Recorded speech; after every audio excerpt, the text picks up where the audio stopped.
Hello all, स्वागत है आप सभी का मेरे इस यूट्यूब चैनल में, जिसमें ईएसआई से संबंधित अधिकतम जानकारी आप तक पहुंचाने की कोशिश में करता हूं। आज का वीडियो एक्सीडेंट रिपोर्ट के ऊपर है। आपको मैं ये भी बताना चाहूँगा कि मैंने एक टेलीग्राम ग्रुप शुरू किया है जिसका एड्रेस मैं आपसे शेयर कर रहा हूँ। इसे ज्वाइन कीजिए ताकि ये वीडियोस डायरेक्टली आपके मोबाइल नंबर पे आ जाए। आप फेसबुक या व्हाट्सएप पे भी मेरे साथ जुड़ सकते हैं। ईएसआई से अधिक जानकारी पाने के लिए जुड़े रहिए मेरे साथ। सब्सक्राइब कीजिए मेरे इस यूट्यूब चैनल को। शुरू करते हैं आज के इस वीडियो से। आज हम देखेंगे कि एक्सीडेंट रिपोर्ट कैसे करते हैं। जो एक्सीडेंट रिपोर्ट सबमिट किया जाता है उसमें इंपॉर्टेंट चीज़ें कौन सी है जिस पे ऊपर ध्यान देना चाहिए। अगर इन्वेस्टिगेशन होता है तो वो क्या होता है और उसके लिए कौन से कागजात आपसे मांगे जा सकते हैं, और दुर्घटना के बाद उसके परिणाम क्या निकल के आते हैं, फ्यूचर कोर्स ऑफ एक्शन क्या रहेगा एक्सीडेंट रिपोर्ट होने के बाद। तो ये सब चीज़ें हैं। तो ईएसआईसी एक्ट के तहत कंपनी में जब भी कोई दुर्घटना होती है तो दुर्घटना जिस एम्प्लॉय के साथ हुई है उसने एम्प्लॉयर को रिपोर्ट करनी है, या अगर वो खुद एम्प्लॉय रिपोर्ट करने की कैपेसिटी में नहीं है, उसको ज़्यादा ही चोट हो गई और वो अनकॉन्शियस हो गया या उसे गंभीर चोट आ गई, तो ऐसी परिस्थिति में नहीं रहा कि रिपोर्ट कर सके। जिसने वो दुर्घटना घटते हुए देखी उस व्यक्ति का ये कर्तव्य है रिपोर्ट कर सकता है, या नियोक्ता खुद अगर उसने वो देख ली है, या नियोक्ता के प्रतिनिधि जिसने वो घटना घटते हुए देखी है वो भी उस एक्सीडेंट रिपोर्ट का रिपोर्ट नोट कर सकता है और नियोक्ता के ध्यान में ला के दे सकता है। जब भी नियोक्ता के ध्यान में ऐसी कुछ चीज़ आती है कि मेरे प्रीमाइसेस में या मेरे काम करते समय मेरे एम्प्लॉय के साथ ऐसी घटना घटी है, तो नियोक्ता का ये काम है कि ये दुर्घटना रिपोर्ट के स्वरूप में ईएसआईसी को रिपोर्ट करे, और इसका समय है नियोक्ता के नॉलेज में आने के 48 आवर्स के अंदर। तो दुर्घटना रिपोर्ट सबमिट करने का जो समय है वो 48 आवर्स है। साथ ही नियोक्ता का ये भी कर्तव्य है कि जो भी आहत कर्मचारी है उसको फर्स्ट एड या इमरजेंसी केयर के लिए सपोर्ट करे, उसको फर्स्ट एड दे, इमरजेंसी ट्रीटमेंट अगर ज़रूरी है तो इमरजेंसी ट्रीटमेंट दे, और जब तक वो आदमी खुद मेडिकल ट्रीटमेंट अवेल करने की पोजीशन में नहीं आ जाता तब तक उसको सपोर्ट करते रहे। तो ये भी नियोक्ता का कर्तव्य है। जो भी दुर्घटना घटी है उसकी वो दुर्घटना रजिस्टर जो मेंटेन करना है एम्प्लॉयर को, उसमें एंट्री लेते हैं। दुर्घटना रजिस्टर का फॉर्मेट जो है आप को मिल सकता है। ये फैक्ट्री एक्ट में जो प्रोविज़न है उसके अंदर का जो दुर्घटना रिपोर्ट का फॉर्मेट है, सेम फॉर्मेट ईएसआईसी में इस्तेमाल होता है। उसमें ये वही विटनेसेस के फील्ड की दुर्घटना की सूचना कब मिली, किसके साथ दुर्घटना घटी, उसका बीमा क्रमांक, इंश्योरेंस नंबर क्या है, उसको फर्स्ट एड के लिए कहाँ लेके गया, कैसी दुर्घटना हुई, ये सब फील्ड होते हैं। इस फॉर्म में या उस रजिस्टर में दुर्घटना की एंट्री लेने के बाद एक्सीडेंट रिपोर्ट एक भरा जाता है। पहले तो ये मैनुअल होता था, अब ये ऑनलाइन भरना है। हम देखेंगे इस वीडियो में कि वो कैसे भरते हैं। और एक्सीडेंट रिपोर्ट भरने के बाद वो रिपोर्ट हो जाता है ईएसआईसी के ऑफिस को। फिर आपका ये भी काम होता है कि जब अगर कोई इन्वेस्टिगेशन करने आए उसमें, तो उस इन्वेस्टिगेशन के रिस्पॉन्स में आपको जो भी नेसेसरी डॉक्यूमेंट्स है वो ईएसआईसी के जो अधिकारी आपकी फैक्ट्री को विजिट कर रहे हैं, जिन्होंने रिकॉर्ड आपसे मांगे हैं, उनके सामने वो सब रिकॉर्ड प्रस्तुत करे। तो ये थियोरेटिकल पार्ट हो गया जिसमें एक्सीडेंट की घटना, उसका रिपोर्टिंग और उसके संबंधित बाकी जिम्मेदारियां नियोक्ता की क्या है। अब चलते हैं कि एक्सीडेंट रिपोर्ट भरा कैसे जाता है। जैसे रेगुलेशन 110 आ गया तो उसके बाद सभी सबमिशन ऑनलाइन कर दिए गए हैं। आप ईएसआईसी के अपने पोर्टल पे लॉगिन करोगे तो आपको लेफ्ट हैंड साइड में एम्प्लॉयर के लिए जो ऑप्शन है वो दिखते हैं।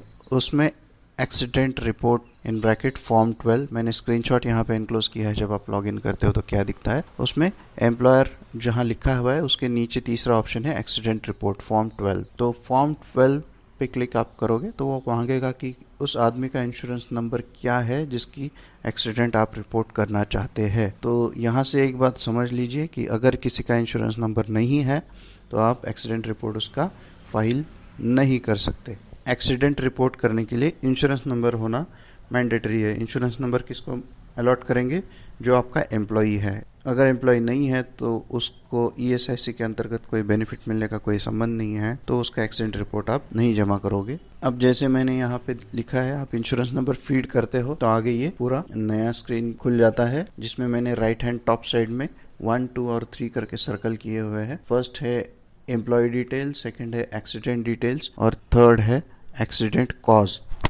तो ये तो पेज बाय पेज नेक्स्ट जाएंगे। अगले 3 स्लाइड्स में हम देखेंगे आप अभी ये पहला स्लाइड जो है इसमें एम्प्लॉय डिटेल देख रहे हैं, अगले स्लाइड में एक्सीडेंट डिटेल्स और थर्ड स्लाइड में एक्सीडेंट कॉज से रिलेटेड इन्फॉर्मेशन है। और मैं जो red arrow left hand side में दिखाया हुआ है वहाँ पे सीरियल नंबर्स लिखे हुए हैं 1A 1B 2 3 4 5। तो मैं उसका रेफरेंस लेके आपको बताते जाऊँगा कि ये फील्ड क्या क्या है। तो जो एम्प्लॉय डिटेल्स है, आप जिसका इंश्योरेंस नंबर डालते हो तो बाकी चीज़ें लगभग ऑटो पॉपुलेट हो जाती है सीरियल नंबर 7 और सीरियल नंबर 9 छोड़ के। 7 नंबर में occupation of the insured person, तो इसमें आप लिख सकते हैं वेल्डर था, फिटर था, सेल्समैन था, मार्केटिंग का एग्जीक्यूटिव था, सिक्योरिटी गार्ड था, जो भी प्रोफाइल था उसके बारे में। और डिपार्टमेंट उसी तरह से प्रोडक्शन, सिक्योरिटी, हाउसकीपिंग या आपकी फैक्ट्री में जैसे वर्क अलॉटमेंट हो या डिपार्टमेंट सेपरेशन हो उस हिसाब से वहाँ पे लिख दीजिए। बाकी सभी चीज़ें इस पे इंश्योरेंस नंबर के साथ जो डाटा आपने फीड किया हुआ है, जैसे name of the factory, name of the establishment, address of the establishment, क्या नेचर है, तो ये सब चीज़ें आपके ऑलरेडी सिस्टम में है, तो इसलिए इसको दोबारा भरने की आवश्यकता नहीं होती, ये सिस्टम से ऑटोमेटिकली निकाल लेता है। नेक्स्ट इन पे आप देख सकते हो एक्सीडेंट डिटेल्स। एक्सीडेंट डिटेल्स में एक्सीडेंट से संबंधित पूरी जानकारी आपको भरनी होती है। इसमें महत्वपूर्ण फील्ड, उसका शिफ्ट टाइमिंग क्या था, सीरियल नंबर 10, यहाँ से ये शुरू होता है और ये काफ़ी लंबा चौड़ा सेक्शन है, तो सभी कॉलम इम्पॉर्टेंट है। काम शुरू कब हुआ, नॉर्मल कोर्स में उस आदमी की शिफ्ट क्या थी, सीरियल नंबर 10, वो उस दिन उसने काम कब शुरू किया था, सीरियल नंबर 11, फिर एक्सीडेंट की तारीख क्या थी, एक्सीडेंट का टाइम क्या था। अब देखिए जिस समय वो शिफ्ट पे आया, अगर नौकरी से रिलेटेड एक्सीडेंट है तो डेट ऑफ एक्सीडेंट और उसका एक्सीडेंट का टाइम ड्यूरिंग शिफ्ट आवर्स ही आना चाहिए। शिफ्ट के बाद या दूसरे किसी डेट को एक्सीडेंट हो रहा है और आप शिफ्ट कुछ और रिपोर्ट कर रहे हो तो सीरियल नंबर 10, 11, 12 में आपको कोहेरेंस रखना है, तीनों सिंक्रोनाइज होना ज़रूरी है। अगर इसमें कोई गलती होती है तो ये इमीडिएटली मार्क हो जाता है, नॉलेज में आ जाता है कि भाई ये तो 11 तारीख को काम पे आया था, 5 बजे तक ही काम था, एक्सीडेंट उसका रात को 11 बजे हो रहा है, तो क्या मतलब है। इस तरह से इसमें कोई भी डिस्क्रिपेंसी अगर है या नहीं है वो उसका ध्यान आप रखिए, लेकिन फैक्ट रिपोर्ट करना मत छोड़िए। ऐसा भी हो सकता है कि उसके नॉर्मल शिफ्ट आवर्स 1 से 9 बजे हो और आपने उसको ओवर टाइम लेके रात को 1 बजे तक रुका लिया हो, तो ये भी पॉसिबिलिटी है, लेकिन वो सोच के भरना है, वो फैक्चुअल इन्फॉर्मेशन आपको देनी है। फिर आपको वो कारण भी देना पड़ेगा, रात को इस टाइम पे अगर आपकी शिफ्ट ख़त्म हो रही थी, इतने देर तक ये आपके कंट्रोल में था या फैक्ट्री में क्या कर रहा था फिर, तो ये सब चीज़ें भी आगे पूछी जा सकती है, इसलिए यहाँ पे पर्टिकुलरली ध्यान देना है। 13 नंबर पे है एग्जैक्ट प्लेस ऑफ एक्सीडेंट, कहाँ पे एक्सीडेंट हुआ, फिर नेचर ऑफ इंजरी, जहाँ पे एग्जाम्पल दिए हुए हैं यहाँ पे fatal, loss of finger, fracture, तो उसमें लिखना है क्या किस तरह की इंजरी हुई, ब्रूज हुआ, कट हुआ, फैटल हुआ, नॉन फैटल हुआ, लॉस ऑफ फिंगर हुआ या इंजरी टू फिंगर है, वो नेचर आप इसमें ब्रीफ डाल दीजिए। और कहाँ पे हुआ है, location of injury, right hand, left hand, index finger, middle finger, या सर पे चोट लगी है तो हेड, घुटने पे लगी है तो नी, इस तरह से वो सब लिखना है आपको। Address of the premises where accident happened, normal course में ये तो फैक्ट्री होगी, लेकिन ऐसा भी हो सकता है कि कुछ टूर पे वगैरह आदमी को भेजा है और उस तरह उस लोकेशन पे हुआ है तो वहाँ पे वो एड्रेस चेंज हो जाएगा। 17 number has insured person died, तो अगर यहाँ पे नॉर्मल कोर्स में नो बाय डिफ़ॉल्ट आता है, अगर आप यस क्लिक करते हो वो डेट ऑफ डेथ का अगला कॉलम इनेबल कर देता है।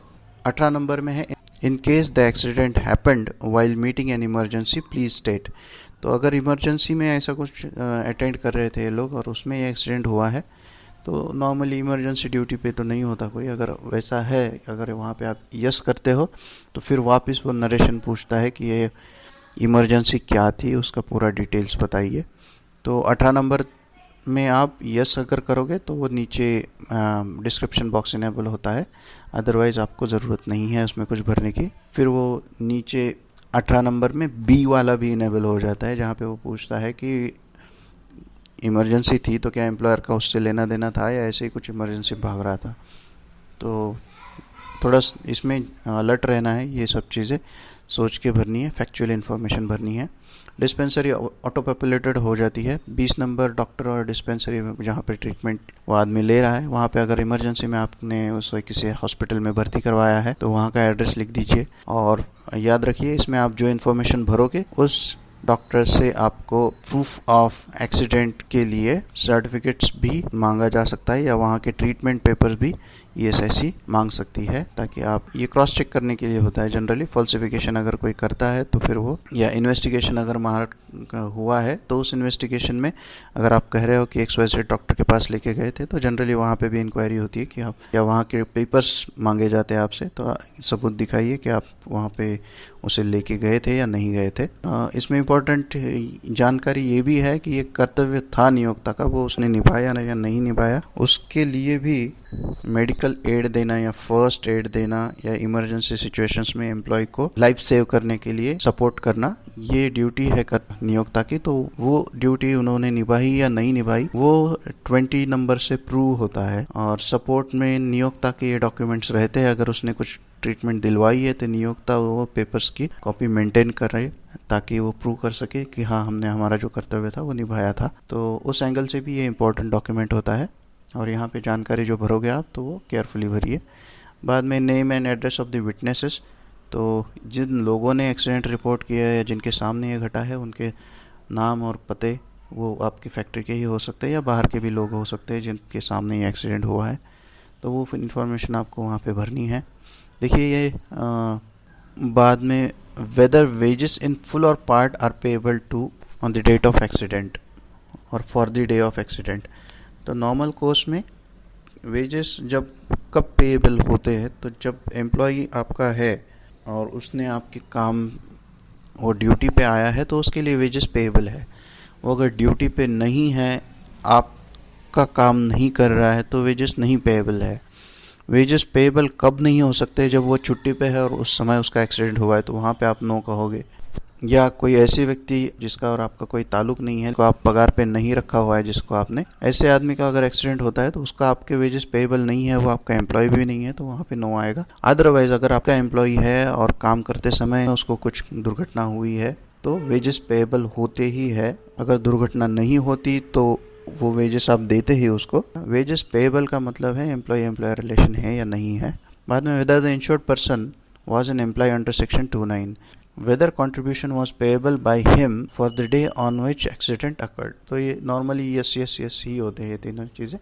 इसमें एक्सीडेंट के पर्टिकुलर और एक्सीडेंट जब हुआ उस समय उस इंश्योर्ड व्यक्ति की क्या स्टेटस थी, वो सच में एलिजिबल था या इसमें कुछ गड़बड़ी हो रही है, इस संबंधित ये सब जानकारी है। इसको ज़रा केयरफुली भरना है। नॉर्मल कोर्स में जैसे यहाँ पे 22, 23, 24 बाय डिफ़ॉल्ट ईयर्स दिखाया गया है, इसमें कुछ भी नहीं आता है तो ये आपके क्लेम को कॉन्ट्राडिक्ट कर सकता है। इंश्योर्ड पर्सन होना ही चाहिए, उसके वेजेस पेएबल होने चाहिए, वो ईएसआईसी एक्ट के अंतर्गत बेनिफिट्स के लिए एलिजिबल होना चाहिए, और उसका कंट्रीब्यूशन अगर पेएबल है तो वो भी यस है, उसका कंट्रीब्यूशन नहीं है तो उसका कोई कारण होना चाहिए। एम्प्लॉय का कंट्रीब्यूशन डिडक्ट करते हो तो contribution by him is usually payable. Normal course में यस है। तो ये तीनों चीज़ें अलग एंगल में चली जाती है जब आप ऊपर में से किसी एक को नो कर देते हो, कि ना तो उसको वेजेस पेएबल थे, ना वो इंश्योर्ड पर्सन था, ना तो उसके पगार से कुछ डिडक्शन बनता था। 22, 23, 24 में से किसी भी एक को अगर नो कर देते हो तो उसके संदर्भ में ये चीज़ें यस नो के बीच फ्लक्चुएट हो जाती है। बाद में थर्ड विंडो ओपन होती है जिसमें कॉज ऑफ एक्सीडेंट दिया हुआ है। कॉज ऑफ एक्सीडेंट में क्लियर कट आपको सीरियल नंबर 25 में what exactly the insured person was doing, इसमें नरेशन देना है। ये भी बहुत इंपॉर्टेंट फील्ड्स है, 25, 26, 27, 28। तो ये क्या कर रहा था, उसका नरेशन अपना नॉर्मल ड्यूटी कर रहा था या एबरेशन था, कुछ कारण ब्रेक में बैठा हुआ था या काम की वजह से बाहर भेजा हुआ था, ये सब चीज़ें इसमें क्लियरली मेंशन करनी है। फिर नीचे शुरू हो जाते हैं BC 25 नंबर में 25B, 25B1, 25B2, 25B3। तो उसमें इन योर ओपिनियन, ये एम्प्लॉयर को पूछ रहा है, एम्प्लॉयर से सवाल है कि ये किसी भी लीगल ड्यूटी के उल्टा काम कर रहा था क्या, जैसे जो काम वो नहीं करना चाहिए। जैसे भारतीय सभी नागरिकों को कुछ कानून लागू है दंगा करना, चोरी करना या किसी की लाइफ या प्रॉपर्टी को थ्रेट पहुंचाना, ये सब फॉरबिडन है। तो क्या ये इंश्योर्ड पर्सन एक्सीडेंट के समय ऐसे कुछ काम कर रहा था जो लॉ ऑफ द लैंड के अगेंस्ट है? 25 नंबर में आपको अगर लगता है कि लॉ ऑफ लैंड के अगेंस्ट काम कर रहा था तो यहाँ पे यस और नो प्रॉपरली चूज किए। दूसरा, acting in contravention of any orders given by और on behalf of his employer.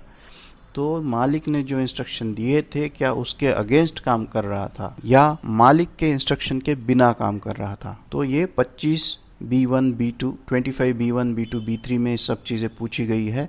इसको प्रॉपरली पढ़िए, प्रॉपरली इसके जवाब दीजिए। नॉर्मल कोर्स में कॉन्ट्रावेंशन में काम कोई करता नहीं है। कोई चोरी चपाटी अगर करते हुए पकड़ा जाए और उसमें उसके हाथापाई हो जाए तो वो सिचुएशन ही टोटली अलग हो जाती है। उसको ऐसा इंस्ट्रक्शन किसी ने दिया था क्या या वो विदाउट इंस्ट्रक्शन काम कर रहा था, वो भी फिर उसमें मैटर करता है। इसको ज़रा सोच के तो फिर पूछता है आगे 25 में कि B1 B2 B3 में कोई भी आंसर अगर यस है तो क्या वो एम्प्लॉयर के काम के वास्ते था? चोरी करना ही काम दिया था एम्प्लॉयर ने उसको, या एम्प्लॉयर ने उसे बोला था ये सब चीज़ें अगर लॉ का कॉन्ट्राडिक्शन कर रहा है या ऑर्डर्स एम्प्लॉयर की एग्जीक्यूट कर रहा है तो उसके बारे में फिर एम्प्लॉयर की रिस्पॉन्सिबिलिटी क्या थी, उसके बारे में 25C सवाल है। या विदाउट इंस्ट्रक्शन इसमें कुछ वो काम करने चला गया तो ये 25C में अगर वो आदमी कुछ भी गलत कर रहा था तो क्या एम्प्लॉयर के पर्पस से था या वो उसके खुद की मर्जी से कर रहा था, इसके बारे में पूछा जाता है। उसको भी ज़रा सोच के जवाब दीजिए। नॉर्मली ये बाय डिफ़ॉल्ट नो ही होता है, ऐसा कोई करता नहीं है, बट इसका अदरवाइज जवाब देने से क्या मतलब निकलता है इसके लिए मैं ये सब चीज़ें बोल रहा हूँ। तो उसको जस्ट समझने के पर्पज़ से है। एग्जाम्पल थोड़े एक्सट्रीम हो गए होंगे लेकिन जस्ट टू एक्सप्लेन। नॉर्मली ऐसा कभी होता नहीं है, एम्प्लॉयर कोई ऐसे गलत काम किसी से करवाएगा नहीं और एम्प्लॉय भी ड्यूरिंग कोर्स ऑफ एम्प्लॉयमेंट ऐसे नहीं करते हैं। कुछ पर्टिकुलर ऑक्यूपेशंस है जहाँ पे सिक्योरिटी गार्ड है, उसने किसी पे अटैक कर दिया क्योंकि उसे लगा कि थ्रेट है ऑक्यूपेशन को, या किसी बैंक में चोरी करने की कोई कोशिश हो रही है तो उसमें एम्प्लॉय ने सुओ मोटो डिसीजन लिया कि नहीं ये अब तो आउट ऑफ कंट्रोल सिचुएशन जा रहा है तो फायरिंग करना ज़रूरी है। तो ऐसी सब चीज़ें या सिचुएशन क्रिएट हो सकती है जहाँ पे एम्प्लॉय अपने डिस्क्रिशन पे एक्सट्रीम स्टेप उस समय जो आवश्यक है वो ले सकता है। तो वहाँ पे दूसरी चीज़ें भी जस्टिफाई की जा सकती है, बट वो कैलकुलेटेड है या नहीं है, उसके लिए कौन रिस्पॉन्सिबल है, उसके संबंध में ये सब सवाल है। तो इसको थोड़ा सा समझ के कीजिए। बाय डिफ़ॉल्ट ये सब नहीं होते हैं तो इसको छेड़छाड़ नहीं की तो भी ठीक है। समझ लीजिए इन सवालों को क्या मतलब निकलता है इससे। फिर आगे आता है 26, उसमें case the accident happened while travelling in employers transport. तो ये अगर ट्रांसपोर्ट फैसिलिटी एम्प्लॉयर ने दी हुई है या किसी काम के लिए एम्प्लॉयर ने एम्प्लॉय को कहीं भेजा हुआ है अपना व्हीकल देके, तो उसके बारे में ये सवाल है। जनरली इसमें थंब रूल ये है कि अगर एम्प्लॉयर किसी काम की वजह से भेज रहा है एम्प्लॉय को विथ व्हीकल और उस दुर्घटना में अगर कुछ होता है तो वो समझा जाता है कि एम्प्लॉयमेंट इंजरी ही है, भले ही वो प्रीमाइसेस के बाहर हो। तो इसमें ठीक से जवाब भर दीजिए। आगे के फील्ड है date of submission of report, जिस दिन आप रिपोर्ट्स जमा कर रहे हो वो बाय डिफ़ॉल्ट आ जाती है। Name of the person submitting report, जो ये रिपोर्ट जमा कर रहा है। एम्प्लॉयर का डेजिग्नेशन क्या है, जो पर्सन, अब समझिए इसको, ये पोर्टल जो एक्सेस कर सकता है, यूज़र नेम पासवर्ड जिसके पास है वो तो नियोक्ता होगा, उसमें कंपनी में पार्टनर होंगे 4-5 या मैनेजिंग डायरेक्टर होंगे या कोई ऑथराइज पर्सन होगा, अकाउंटिंग ऑफिसर या ह्यूमन रिसोर्स के हेड हो सकते हैं या सेफ्टी डिपार्टमेंट के हेड हो सकते हैं। तो उसके पर्टिकुलर्स, जो पर्सन रिस्पॉन्सिबल है उसके पर्टिकुलर्स इसमें भरना है। तो name of the person submitting report और उसका डेजिग्नेशन क्या है। बाद में सिलेक्ट द ब्रांच ऑफिस, इसमें आप जिस ब्रांच को कनेक्टेड हो वही ऑप्शन में दिखेगा आपको वो प्रॉपरली सिलेक्ट करके भर देना है। और फिर नीचे जगह दी हुई है brief description of the accident report. तो इसमें आप देखिए 25 में आपको सीरियल नंबर 25 में state exactly what the insurance person was doing at that time. इसमें जगह कम है लेकिन ब्रीफ डिस्क्रिप्शन में आपको काफ़ी जगह दी हुई है, वहाँ पे आप थोड़ा डिस्क्राइब कर सकते हैं कि यहाँ पावर फेलियर हो गया और तो अंधेरे में कुछ दुर्घटना हो गई, ऐसा सब जो भी हुआ है उस घटना का विवरण आप लिख सकते हो। आप सर्टिफिकेट देते हो लास्ट में कि certified that to the best of my knowledge and believe the above particulars are correct in every respect. तो ये चेक करने के बाद ही नीचे सबमिट का ऑप्शन इनेबल होता है, अदरवाइज़ आप ये इन्फॉर्मेशन सबमिट नहीं कर पाओगे। तो इस तरह से एक्सीडेंट रिपोर्ट के पूरे तीनों aspect, employee detail, accident detail और कॉज ऑफ एक्सीडेंट सब आप भरते हो और ये जमा कर देते हो ईएसआईसी को। यहाँ पे एम्प्लॉयर का काम कंप्लीट हो गया। अब नेक्स्ट स्टेज इसमें आएगी कि इन्वेस्टिगेशन कब हो सकता है। इसकी कोई गारंटी नहीं है कौन सा एक्सीडेंट रिपोर्ट किस एंगल से देखा जाए, आपने क्या इन्फॉर्मेशन सबमिट किया है, लेकिन ब्रांच मैनेजर को पूरी अथॉरिटी है किस केसेस को इन्वेस्टिगेट करे। वो ये नॉर्मल है कि जो केसेस ग्रेव सीरियस नेचर की है, जहाँ पे एम्पुटेशन हो गया है या जहाँ पे कोई भी डाउट क्रिएट हो रहा है, जो इन्फॉर्मेशन आपने सबमिट की है एक्सीडेंट रिपोर्ट में उसमें कुछ मिसमैच प्राइमा फासी मैनेजर को अगर दिख रहा है, तो इन्वेस्टिगेशन के लिए वो केस मार्क कर सकते हैं और वो इसके लिए आपकी फैक्ट्री भी विजिट करेंगे। एक्सीडेंट की इन्वेस्टिगेशन के दौरान जो भी कॉन्ट्राडिक्टरी इन्फॉर्मेशन है या आपकी इन्फॉर्मेशन करेक्ट है तो भी उसका वेरिफिकेशन होगा, आपके रिकॉर्ड्स पूरे वेरीफाई होंगे और इसके लिए पूरा कोऑपरेट करना, उसके लिए रिकॉर्ड जो आवश्यक रिकॉर्ड मांगे जाते हैं वो रिकॉर्ड प्रोड्यूस करना, ये भी नियोक्ता की जिम्मेदारी है। एक बार इन्वेस्टिगेशन शुरू हो गया तो मालिक उसके लिए सपोर्टिंग डॉक्यूमेंट्स वगैरह देते हैं, उस डॉक्यूमेंट्स की जेरोक्सेस अटेस्टेशन करके मैनेजर आपसे मांग सकते हैं। एक्सीडेंट रिपोर्ट एडमिट होने के बाद ही जो वो आहत व्यक्ति है उसके बेनिफिट्स होते हैं। तो इसमें यह भी आवश्यक है कि आप प्रॉम्प्टली वो सब जो डॉक्यूमेंट्स रिक्वायर्ड है, ब्रांच मैनेजर ने कोई अगर मांग की है तो वो डॉक्यूमेंट्स उनको फर्निश करें उनके सामने। नॉर्मली अगर एक्सीडेंट रिपोर्ट एक्सेप्ट हो गया है तो इमीडिएटली उसको कैश बेनिफिट जो भी ड्यू है वो पे हो जाता है। अगर इंजुरी इतनी बड़ी नहीं है कि वो 2 दिन भी मेडिकल ट्रीटमेंट की ज़रूरत नहीं पड़ी और तीसरे दिन से आदमी काम पे आ गया, तो उस केस में कोई भी पेमेंट नहीं बनता है। डे ऑफ एक्सीडेंट के लिए नियोक्ता पे कर देता है और उसके नेक्स्ट 2 दिनों के लिए कोई पेमेंट ईएसआईसी में नहीं मिलता है। 3 दिन से ज़्यादा अगर एब्सटेंशन है तो उस केस में ईएसआईसी कैश बेनिफिट दे सकती है सर्टिफिकेट पे आधार पे। ईएसआईसी से सर्टिफिकेट या प्राइवेट हॉस्पिटल से सर्टिफिकेट अगर आपने कुछ इमरजेंसी में लिए हुए हैं तो वो सर्टिफिकेट लेके ईएसआईसी को दिखाने हैं, फिर ईएसआईसी के डॉक्टर उसके सर्टिफिकेट देते हैं और ईएसआईसी के डॉक्टर्स के सर्टिफिकेट के आधार पे ईएसआईसी उनको पेमेंट कर देती है। ये पेमेंट कब तक चलेगी उसका कोई अंदाज़ा नहीं होता, लेकिन जब तक इंजरी की वजह से आदमी आहत है तब तक वो काम पे नहीं आ सकता। उसको बोलते हैं टेम्परेरी डिसेबलमेंट, क्योंकि ये इंजरी टाइम बिंग है, कुछ दिनों के बाद चांसेस है कि ये नॉर्मल हो जाएगा, तो इसलिए उसको टेम्परेरी डिसेबलमेंट बोलते हैं। इंजरी जैसे कोई जख्म हो गई और वो भर के आ गई तो वो ख़त्म हो गए, उससे रिलेटेड बाद में कोई कॉन्सिक्वेंसेस भी नहीं है, कोई प्रॉब्लम भी नहीं है, तो ये 7-8 दिन में जख्म भरने के लिए 7-8 दिन उस आदमी को लगे तो 7-8 दिन का पगार टेम्परेरी डिसेबलमेंट करके ईएसआईसी उसे दे देती है। उसके विपरीत दूसरा ऑप्शन ये हो सकता है या दूसरे चांसेस ये है कि समझो इंजरी हुई और एम्पुटेशन हो गया, फिंगर का एम्पुटेशन हो गया, तो उस केस में एम्पुटेशन हो गया तो एम्पुटेशन की वजह से जो जख्म है वो भरने तक टेम्परेरी डिसेबलमेंट रहेगा। बाद में एम्पुटेशन की जो इंजरी थी वो नॉर्मल हो गई, अब उससे ना तो ब्लीडिंग हो रही है ना पेन है या कुछ है, तो वो फिटनेस तो उसे मिल जाएगा सर्टिफिकेट, डॉक्टर कहेंगे कि आप वापस काम पे जा सकते हैं। लेकिन दूसरा एस्पेक्ट इसमें यह आ जाता है कि फिंगर एम्पुटेशन हो गया तो पहले जैसा काम नहीं कर पाएगा आदमी, हाथों का इस्तेमाल या उंगली का इस्तेमाल पहले जैसा नहीं कर पाएगा, तो ये जो डिसेबिलिटी आ गई वो परमानेंट हो गई। पहली केस थी जहाँ पे जख्म हुआ, जख्म भर के आ गया, उसके लॉन्ग टर्म कोई कॉन्सिक्वेंसेस नहीं है, तो ये टेम्परेरी डिसेबलमेंट था। अब ये एम्पुटेशन का केस दूसरा है, इसमें एम्पुटेशन हुआ, टेम्परेरी डिसेबलमेंट रहा, कुछ दिन जख्म दुखता रहा, उसमें पेन रहा, बाद में पेन चला गया, दुखना भी चला गया, ब्लीडिंग भी चली गई, लेकिन इनकैपेसिटी आ गई, तो ये इनकैपेसिटी जहाँ पे आ जाती है उसे परमानेंट डिसेबलमेंट बोलते हैं। और तीसरा चांसेस ये है कि एक्सीडेंट की वजह से किसी एम्प्लॉय की डेथ हो जाना, तो ये ग्राफिक के माध्यम से मैंने दिखाया हुआ है। यहाँ पे आप देख सकते हैं एक्सीडेंट के कॉन्सिक्वेंसेस क्या है। एक्सीडेंट से सीधा डेथ हो जाएगी तो ईएसआईसी से पेंशन मिलेगा।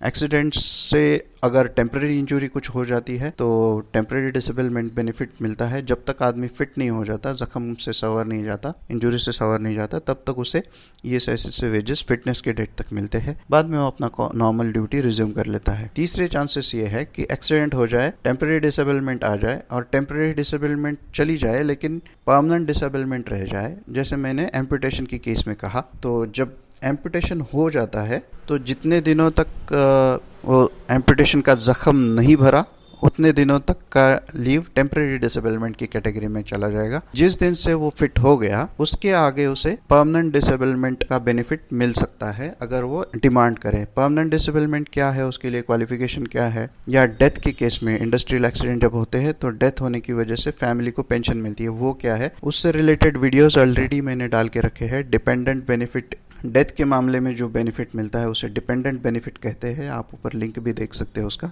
और जो परमानेंट डिसेबलमेंट है उसे डिसेबलमेंट बेनिफिट की तौर पे फ़ायदा दिया जाता है, उससे रिलेटेड भी वीडियो की लिंक आप देख सकते हो। चैनल पे वो वीडियोस ऑलरेडी मैंने क्रिएट करके रखे हुए हैं। उसकी एलिजिबिलिटी कंडीशंस और फॉर्मेलिटीज़ क्या है उसके बारे में भी जानकारी उन वीडियोस में अवेलेबल है, वो आप देखिए, उससे आपको पता चल जाएगा। तो ये था एक्सीडेंट रिपोर्ट करना और उसके क्या क्या परिणाम निकल के आ सकते हैं, बीमित व्यक्ति को उससे क्या क्या फ़ायदे हो सकते हैं। तो मुझे यकीन है एक्सीडेंट के बारे में पूरी जानकारी मैं इस वीडियो के ज़रिए आपको दे पाया। इसके बारे में अगर कुछ भी आपको डाउट है या इसमें अगर कुछ कमी लगती है तो मेरे कॉन्टैक्ट डिटेल्स मैंने आपसे शेयर किए हुए हैं, मुझे मैसेज कीजिए, कमेंट सेक्शन में लिखिए। मुझे खुशी होगी कि अगर आपको कोई मदद मैं कर पाया इसके बारे में अगर कोई अधिक जानकारी चाहिए तो मैं ज़रूर आपको पहुंचाऊंगा। इसमें अगर कोई कंफ्यूजिंग कंटेंट लगता है या आपको आवश्यकता लगती है कि इस एस्पेक्ट पे ज़्यादा एलाबोरेट किया जाए तो उसके बारे में भी लिखिए, मैं उस पर भी रिप्लाई देने की कोशिश करूंगा। जुड़े रहिए मेरे साथ ESIC के बारे में अधिक और अप टू डेट जानकारी पाने के लिए। मेरा अगला वीडियो ESIC बेनिफिट्स ओवरव्यू उसके ऊपर होगा। जो ESIC के अंतर्गत सभी बेनिफिट है उसका एक मिला जुला प्रेजेंटेशन ये होगा। जो नए बेनिफिशियरी ESIC में एनरोल होते हैं या जो नियोक्ता नए हैं ESIC के लिए, उनको ESIC के अंतर्गत क्या क्या बेनिफिट मिलते हैं उसकी जानकारी के हेतु ये वीडियो कंटेंट तैयार किया जाएगा। ऐसे ही बहुत सारे नए वीडियोस के लिए जुड़े रहिए मेरे साथ, सब्सक्राइब कीजिए मेरे इस यूट्यूब चैनल को। आप सबका बहुत बहुत शुक्रिया।